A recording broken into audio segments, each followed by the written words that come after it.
I've recently been asked a bunch of questions about kettlebells and kettlebell training. And while there's already a ton of information out there about how to swing, how to clean and press and snatch, and even tactical combat training for kettlebell training, the opportunities and the styles are limitless. The kettlebell is a very unique and special tool because of the opportunity to train any way you want. One of the most important things is discovering what you're trying to accomplish, what it is you're trying to do, whether it's with the kettlebell or any other training style. Learn how to use it to improve your situation. Now, if you're trying to learn kettlebell sport, Gear Voice Sportsland, you're not going to be going on YouTube to learn the best technique. You're going to get yourself a Russian coach named Sergey, and you're going to learn from the best in the world.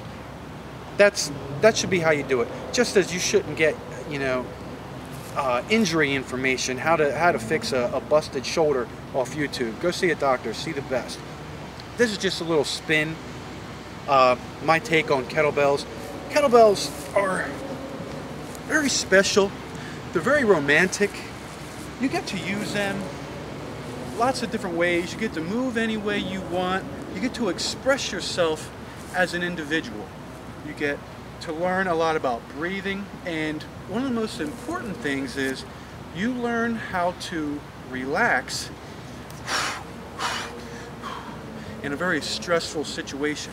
I can't think of anything more appropriate for a sexual encounter, like your first time having sex with a new girlfriend, being in a military situation with bullets and grenades buzzing by your head. Do things get more stressful than that? Your first time having sex, being in a fight, fighting for your life in a war. That's as stressful as it gets.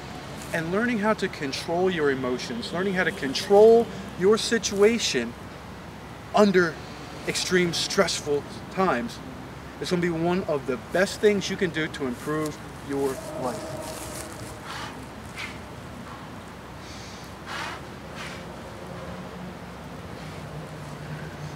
Now, again, talking about perfect technique, it's going to take time, and one of the best things you can do is pick one of these things up, learn how to hold it. I see you have difference between less than optimal. Is less than optimal wrong? Not wrong, I'm still holding it. It's just not optimal. Learn how to hold that thing, kind of play that bad boy like a flute. I can sit up here, I can drive this elbow into my ribs, try and get it into my hip. All these technical aspects talked about endlessly on YouTube. Go to a certification, International Kettlebell Sport Fitness Association, IKFF, the RKC. All these guys have some things that blend together and they agree with, and there's lots of things that they disagree with, but yet they're very successful, all of them. There's lots of different ways. You have to find a way that's going to be relevant to you and your situation. And for me, kettlebells, I'm not doing kettlebell sport, and so I don't have to be perfect. I just have to use it in a way that's going to benefit me. For example, I like to have sex. The kettlebell enables me to move in a lot of different ways. Hold it, breathe. You're going to be under stress, you're going to be sweating, and you still got to do the work. If you can only swing that bell for a minute, you're going to have a problem. You're going to want to learn how to handle that stressful situation and not use any unnecessary stress. Learn how to keep your stress as low as possible. You learn how to do that through your breathing.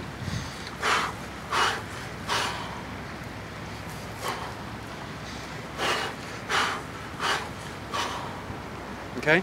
For example, I know that learning how to control my situation just by holding these things and not focusing on how fast I can do it, not focusing on how many reps I can do, but focusing on my breathing, it's going to help me control my stress Again, whether that be sexual, physical, emotional, whatever. Learn how to control yourself. So it's a beautiful thing because you get to move any way you want. Again, if you're doing kettlebell sport, you're going to be stuck in a platform and you're going to want to move in the most efficient way possible. That means as little movement as possible for maximal return. Okay, spread the load through your entire body. Now, if you're doing something like a CrossFit competition,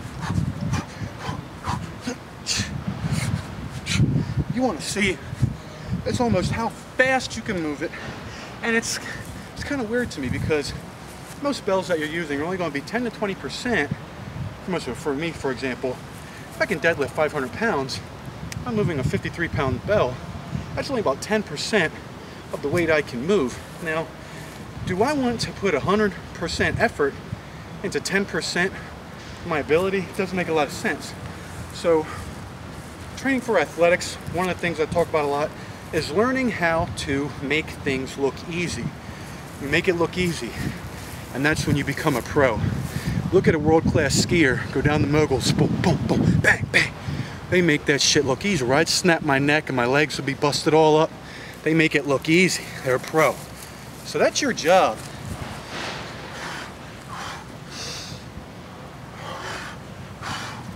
Make it look easy.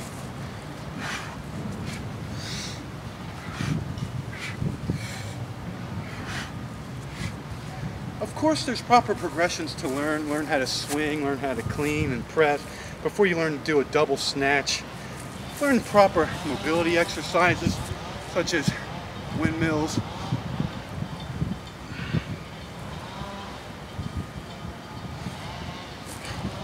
But think about how your life's going to improve when you can move freely, pain-free, your sex life, your athletic ability.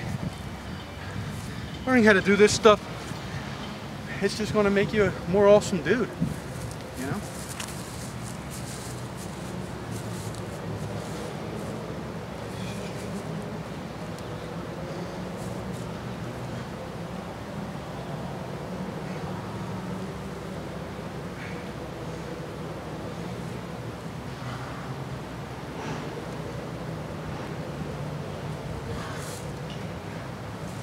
So, I know I didn't give you any real information on how to use a kettlebell, but it comes down to your philosophy and using the tool and an implement that's going to improve your situation. If you have any questions, hit me up. Matt Wachlinski, tssathletics.com. Click the link below, get more information regarding training, strength, conditioning, philosophy, life, being awesome. Talk to you later.